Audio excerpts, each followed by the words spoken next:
On va commencer la troisième leçon. Alors, je n'ai pas quitté Python, donc je peux ni Anaconda, Navigator, ni Python, donc je reviens.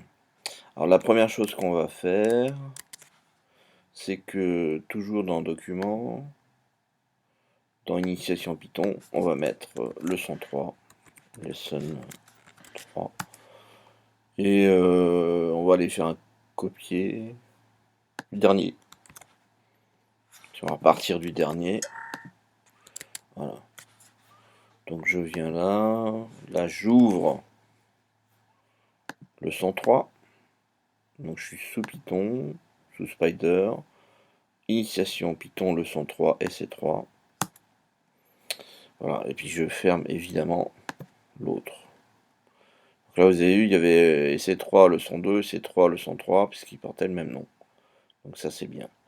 Alors, ce qu'on va faire, c'est qu'on va déjà modifier la fonction. On va partir sur une équation de droite pour commencer. Donc là, les coefficients 2 et 1, c'est a, y égale à x plus b. Donc je vais lui demander de rajouter le a et rajouter le b.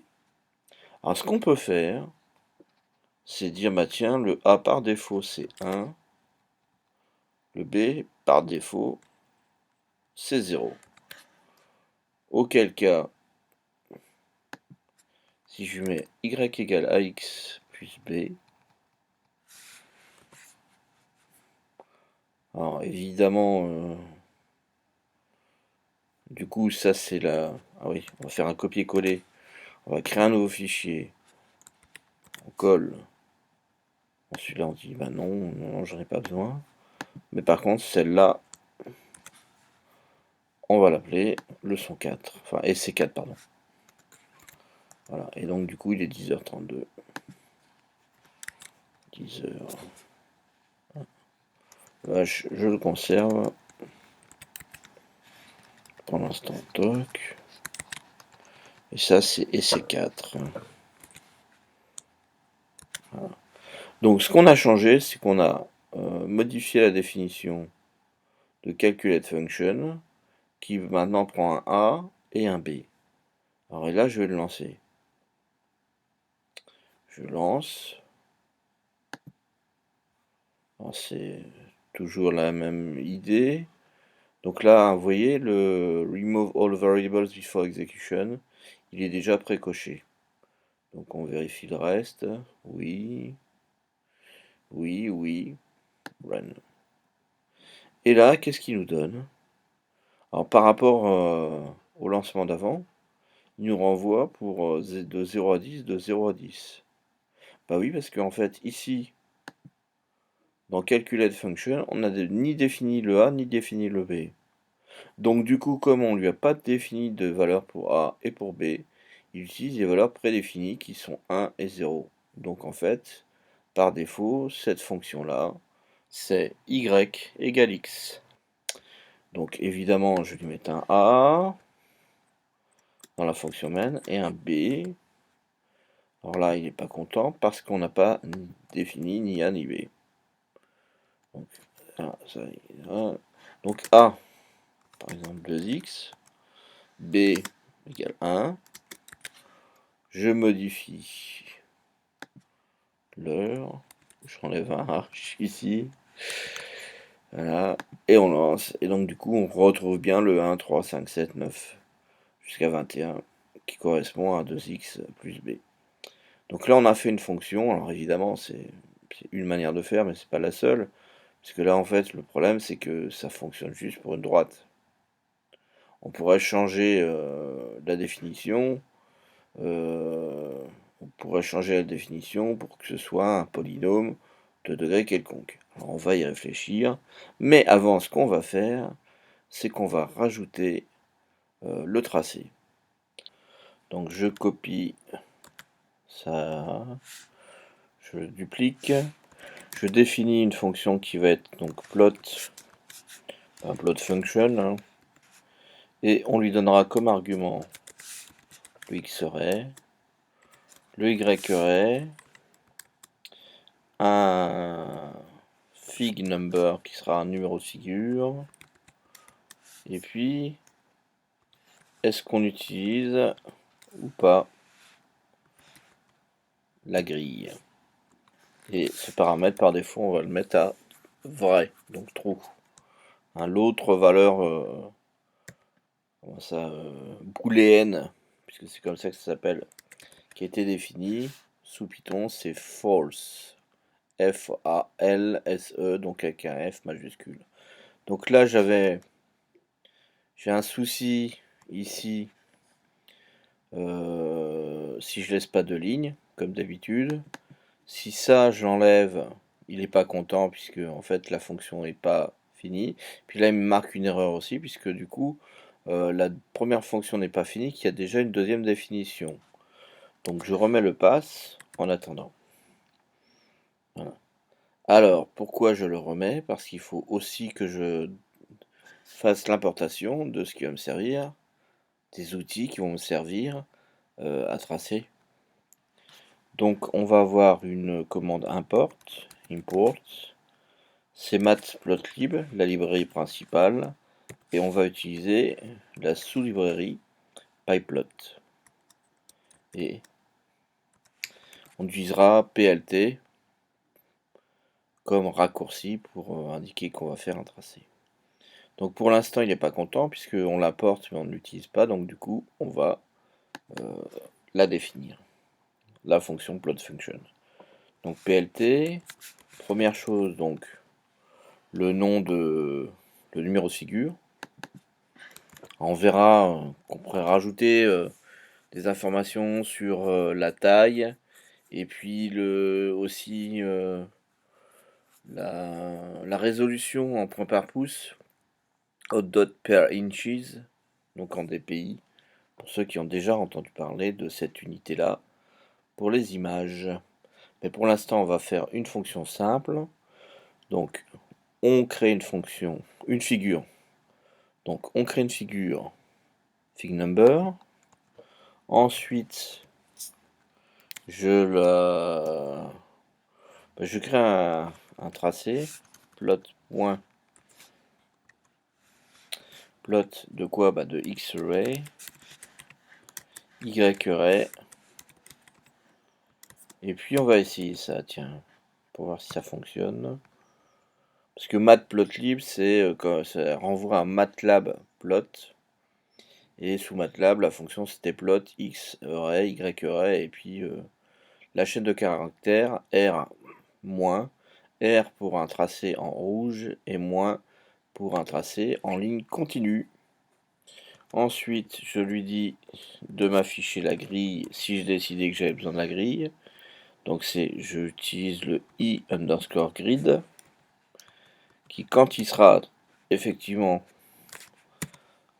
s'il n'est pas donné, ce sera tracé par défaut. Et si jamais il est donné et qu'il est à false, il n'y aura pas de tracé de la grille. On va rajouter une étiquette sur les X, donc X label. On va mettre juste X pour l'instant. Même si j'aime pas trop, je trouve que c'est pas toujours très lisible. L'étiquette sur les Y, on va la rajouter quand même, de manière à ce que vous sachiez le faire.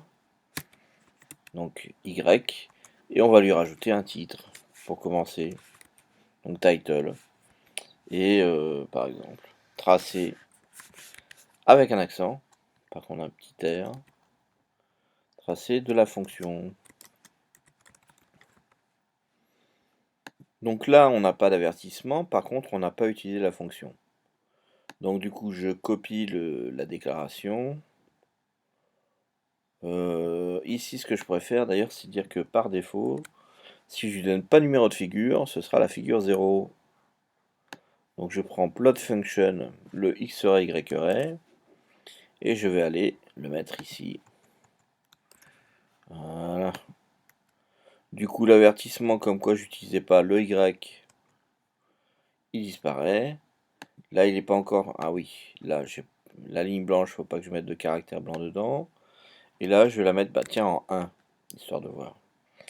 Donc, plot function, x array, y array, le y array est défini, le x array aussi.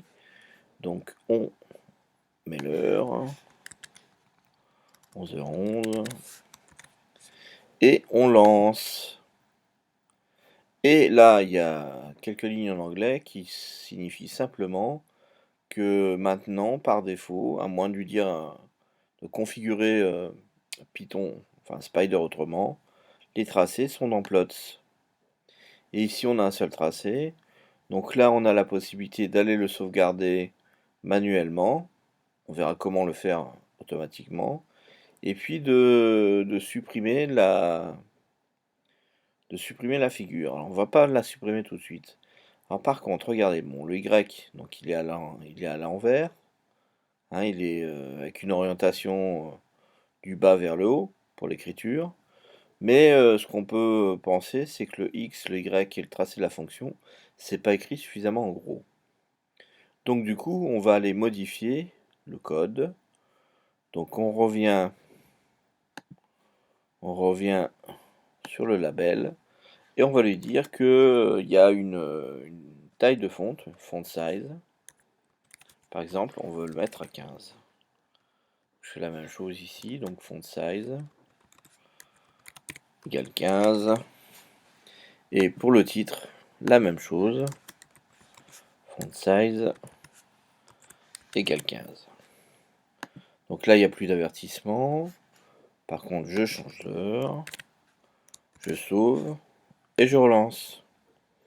Là, il n'y a plus d'indication comme quoi les tracés se font dans l'onglet plots, parce qu'il nous l'a déjà dit. Il y a juste une indication comme quoi on a lancé le script se4.py dans leçon 3, initiation Python, document lorem io users, et que le répertoire de travail qu'on a défini, c'est leçon 3. Maintenant, si j'ai dans plots, j'ai deux tracés. Alors là, c'est le premier tracé avec le X, le Y et tracé de fonction en petit. Là, c'est en plus gros, donc après, il faudra voir, choisir aussi éventuellement la fonte. Mais là, par défaut, c'est une fonte qui se lit à peu près bien, notamment dans les présentations. Donc après, à vous de voir s'il faut passer en 18 plutôt qu'en 15, mais c'est déjà pas mal. Donc là, je supprime les fonctions, donc elles sont plus apparentes. Et puis, si je relance le tracé, hein, j'ai une seule fonction, qui est la dernière fonction qui a été créée. D'accord, donc bon, ça pour l'instant, ça ne m'intéresse pas. Donc ça, c'était la première idée. Maintenant, ce qu'on va faire, c'est qu'on va travailler dans l'esprit de structurer encore plus les choses. Et ce qu'on pourrait éventuellement faire, c'est d'aller modifier déjà le calcul fonction de manière à ce que nous, on n'ait pas la commande np range x de max.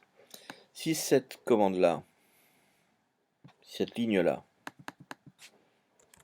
je vais l'insérer,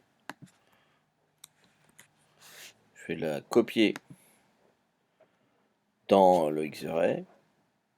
Là, j'ai un souci qui est que le xmax n'est pas connu. Donc du coup, je remplace l'appel avec xmax par une donnée qui est xmax. Du coup, je fais la même chose ici, c'est-à-dire dans yarray égale calculate function de xmax, a, b, et je peux supprimer du coup le xmax. Sauf que ce coup-ci, plot function n'est pas content. Alors ce qu'on peut faire, c'est à la fin de la fonction calculate function, lui demander de retourner xarray et yarray. Donc il va me retourner les deux tableaux. Donc du coup, je lui dis que en fait, il me retourne les deux tableaux. Et maintenant, l'avertissement qu'on avait a disparu.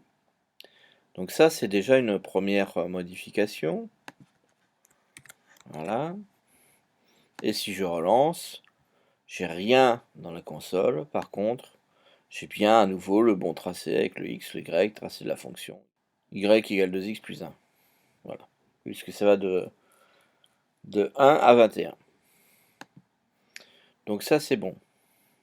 Alors je reviens, c'était pas forcément d'ailleurs la peine, puisque quand on le relancera, par défaut, je pense qu'il va réafficher ce qui se passe du point de vue de la console. Donc maintenant, ce que je veux faire, c'est vous montrer une autre manière de structurer les choses, qui va être utile, notamment quand on aura des très gros projets. Alors, on va copier le code, on va générer une copie. Alors, dans cette copie pour l'instant, donc il est 11h17, donc ça c'est bon. Là, je vais laisser ça comme ça. Celle-ci, je vais l'appeler master.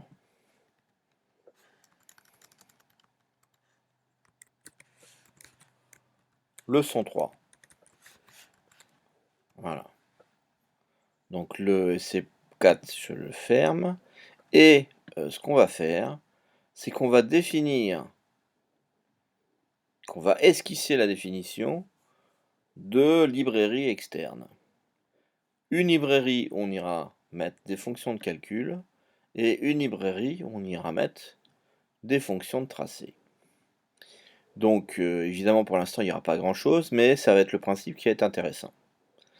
Alors, je demande l'ouverture d'un fichier avec rien dedans, et je vais aller recopier juste le début.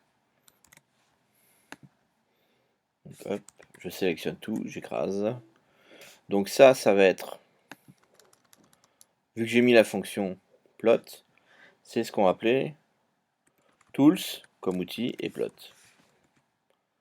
Donc 11h18, et je l'appelle tout de suite tools plot.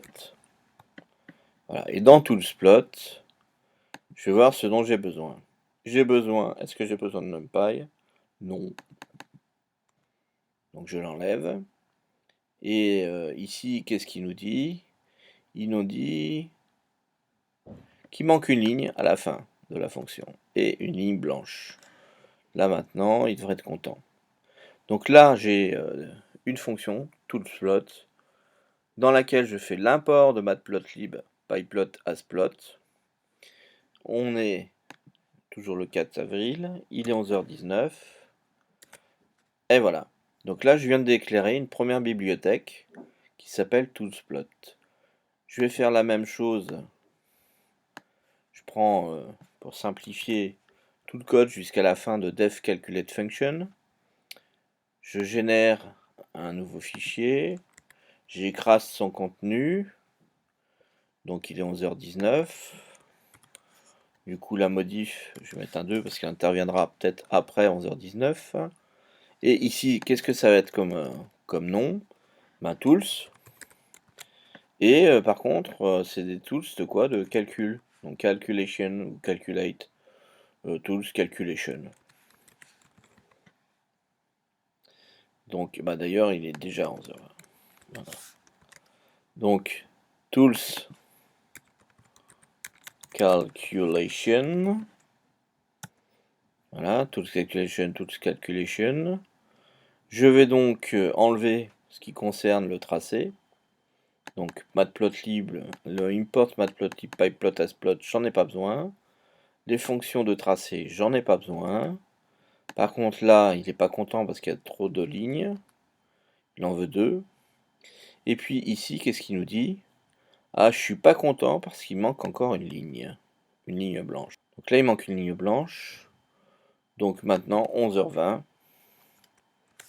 Voilà.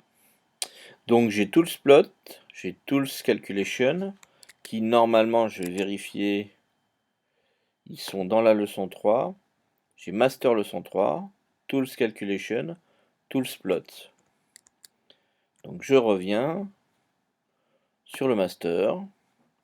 Alors dans le master, évidemment, je n'ai plus... Non, attendez, le matplotlib c'est sûr, donc celui-là je l'enlève.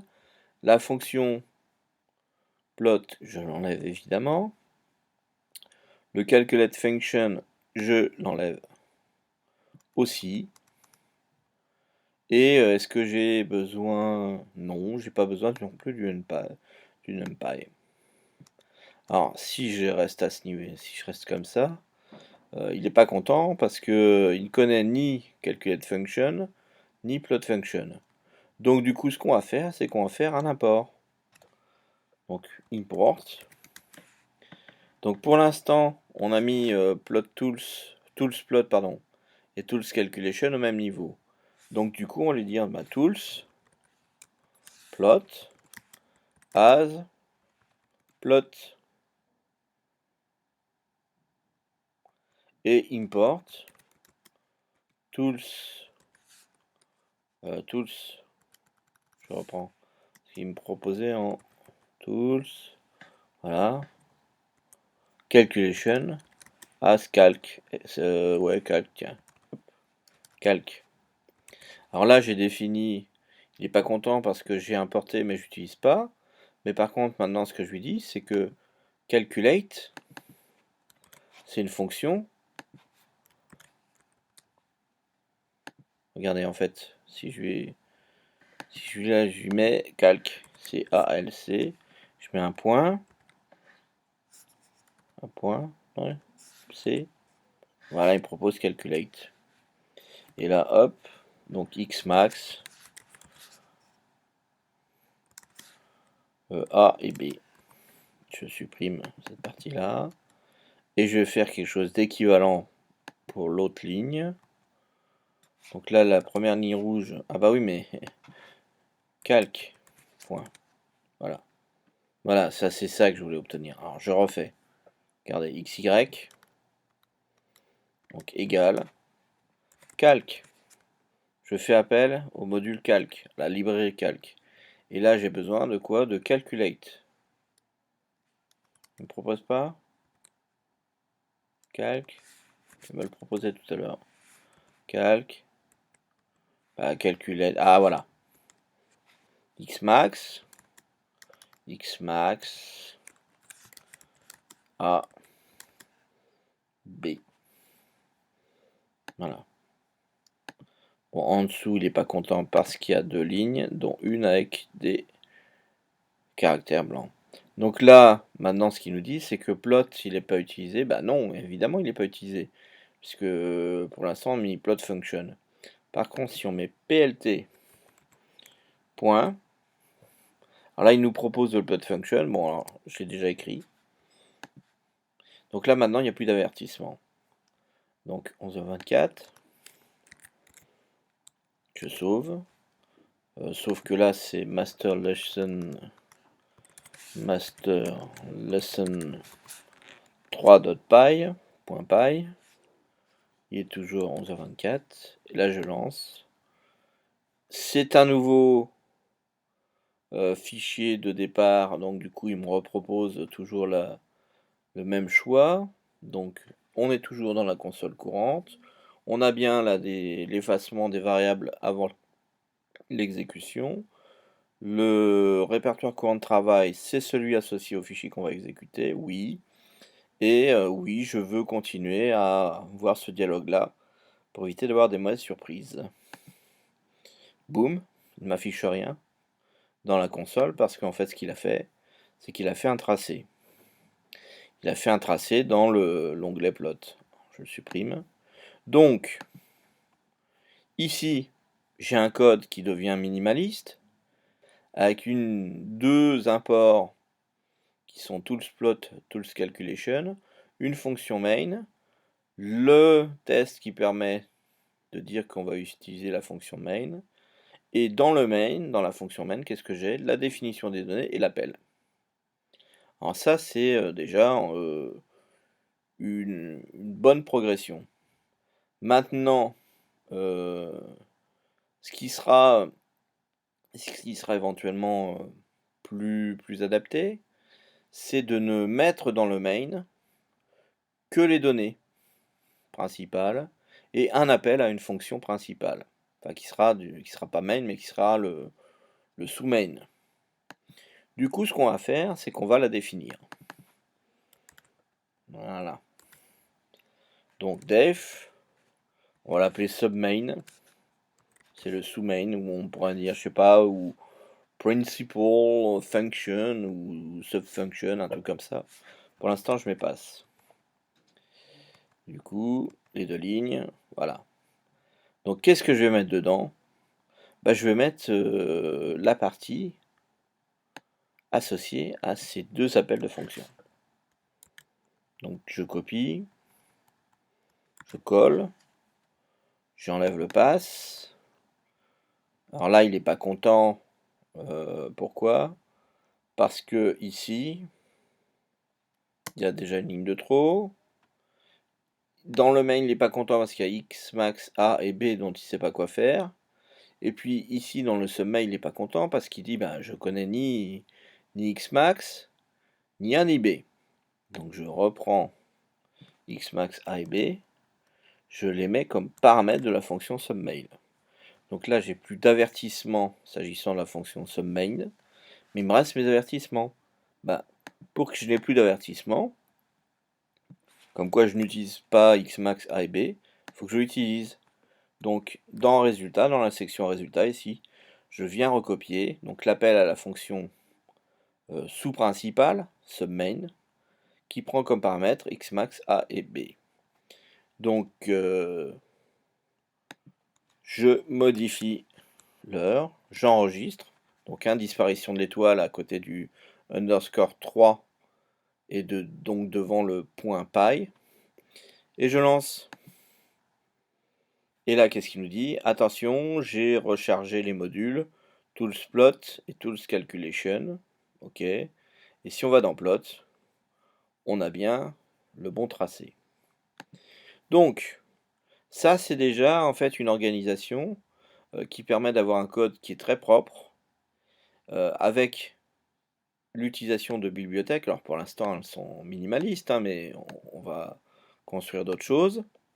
Et ou éventuellement même la fonction submain, on pourra juste avoir un appel à cette fonction avec un import et avoir finalement un autre script dans lequel on ferait la définition de cette fonction submain.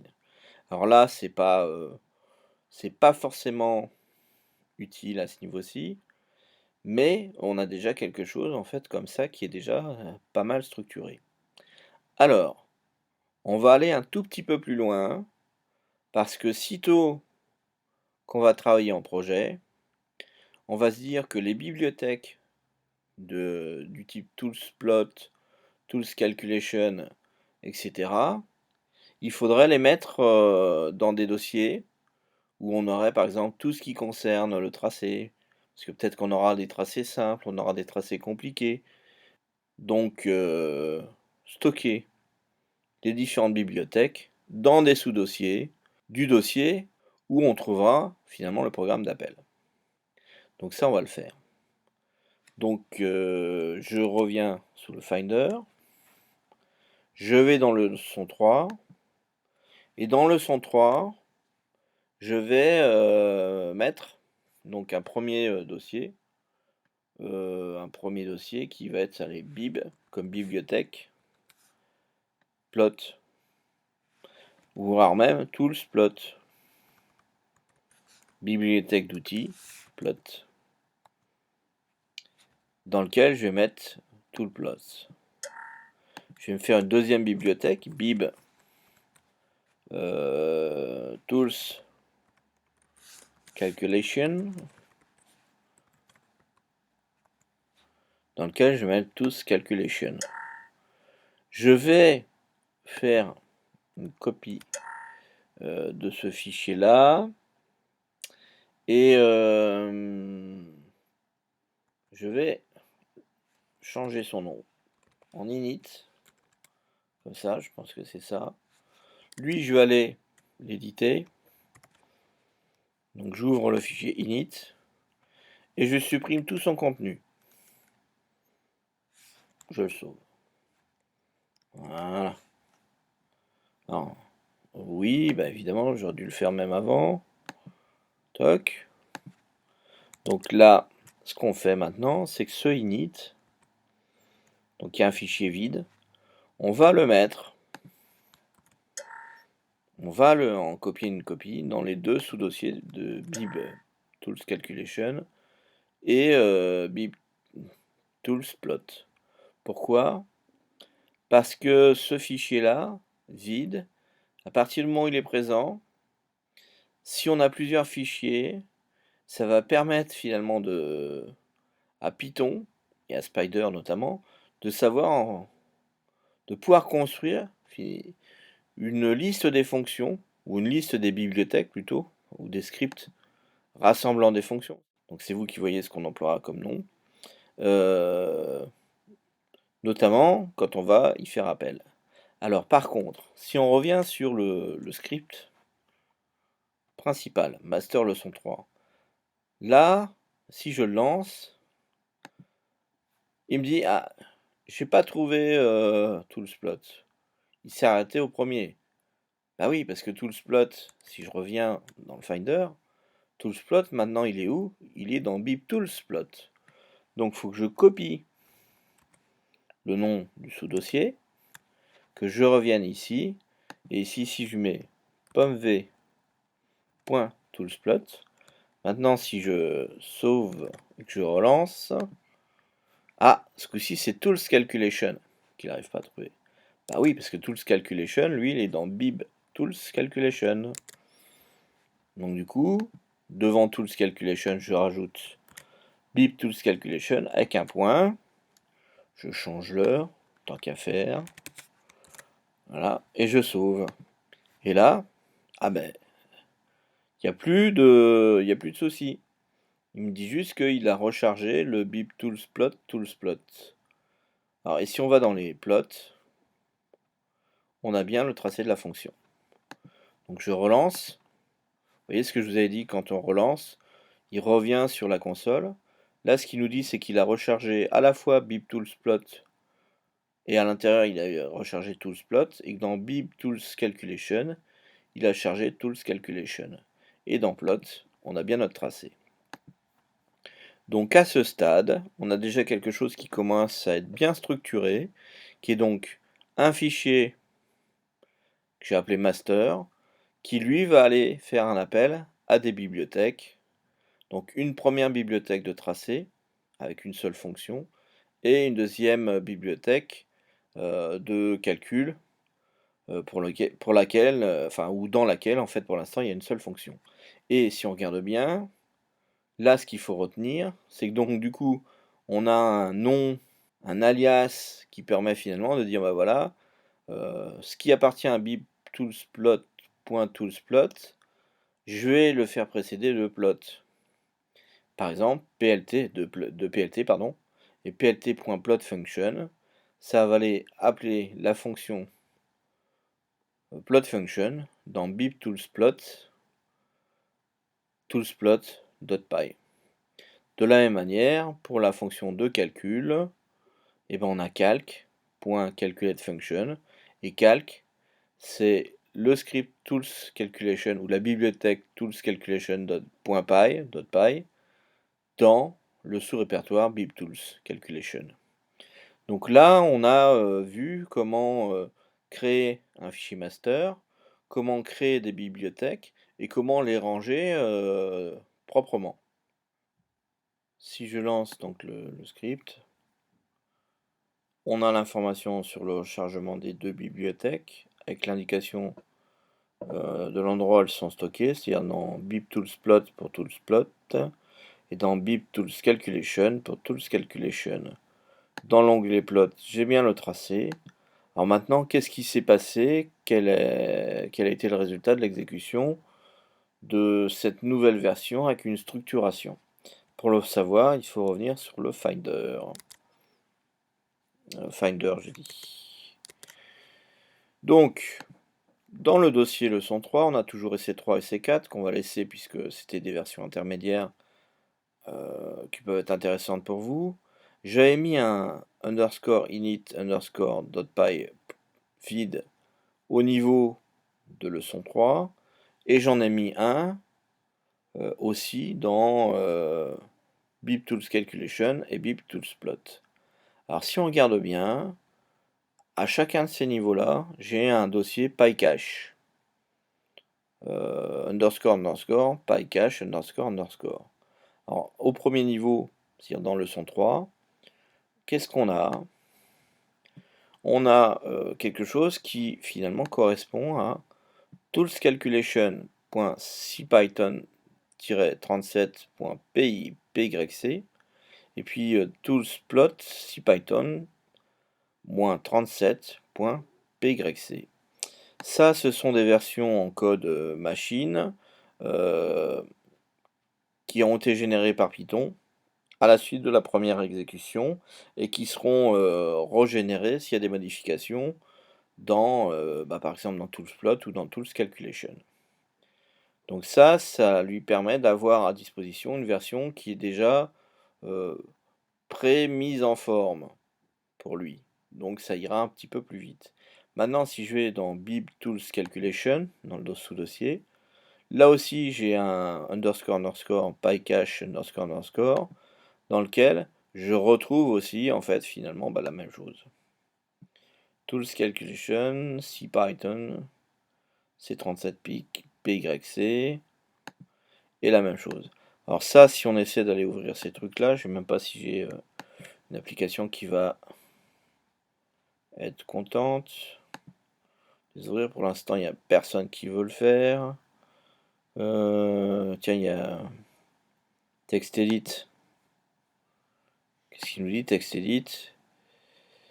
Il nous dit, il nous affiche un truc finalement qui n'est pas franchement lisible parce que c'est déjà du code machine. Donc il y a un petit peu de code binaire, voire d'assembleur. On arrive à deviner des choses, mais bon, ce ne sont pas des fichiers, les .pyc, qui nous sont destinés, c'est des fichiers qui sont réservés à l'exécution de Python. Voilà. Mais c'est nécessaire, pour qu'ils puissent les générer, de mettre un underscore init_init.py dans chacun des sous-dossiers. Voilà. On verra, mais pas tout de suite, que si on veut générer du code C à partir de notre code Python, on ne repartira pas des fichiers .pyc, mais des fichiers .py. Et avec une simple modification qui consistera à remplacer le py par un pyx, et l'utilisation après d'un outil qui s'appelle Cython, donc comme Python mais avec un P, qui devient un C, bon, on sera en mesure de générer du code C. Mais ça, ce sera pour plus tard.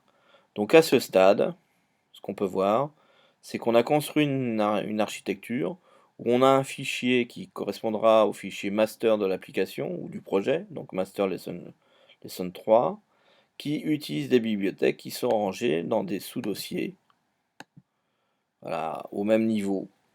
Enfin, les sous-dossiers sont au même niveau que l'application. Ça, je sais que ça fonctionne. Aller les ranger ailleurs, ça peut fonctionner puisque quand on fait, si je rappelle, par exemple les C4, ici quand on fait un appel à NumPy ou Matplotlib, c'est des versions qui sont plus en code Python mais qui ont été reprogrammées par exemple en Fortran ou en C++, mais je pense que notre NumPy c'est peut-être plutôt du Fortran. Et disons que là, quand on lui dit d'importer NumPy, contrairement à ce qu'on fait ici, on lui dit pas où c'est. Parce que ça a été... disons que les conventions sur où se trouvent les bibliothèques Matplotlib, NumPy, etc., elles sont définies par Anaconda et sous Spider. Alors, notamment, il y a des choses comme Python Path Manager et des choses comme ça, si on va regarder. Non, disons que là, en fait, on pourra aller lui rajouter des chemins, un pass ces chemins, vers des bibliothèques que nous qu'on aurait proposées. Donc du coup, il pourrait éventuellement aller les chercher là. Donc du coup, ça devrait permettre d'avoir une architecture où on aurait des bibliothèques et puis des sous-dossiers à l'intérieur desquels on aurait les projets qui feraient appel à des bibliothèques qui seraient placées soit à un niveau supérieur, soit carrément à un autre endroit avec quelque chose qui serait, je sais pas, un dossier qui les rassemblerait toutes dans lequel un dossier intitulé Mes bibliothèques. Voilà. Donc avec ça, je pense que vous avez déjà de quoi faire pour, euh, pour vous occuper un peu, pour essayer de faire des petites choses. Pourquoi pas? Pourquoi pas commencer? Par exemple, essayer de réfléchir à comment on va bien pouvoir modifier la fonction de calcul, par exemple pour faire avec un polynôme de degré 2. Et nous, on essaiera de voir comment le faire avec un polynôme de degré quelconque. Donc voilà pour cette troisième leçon.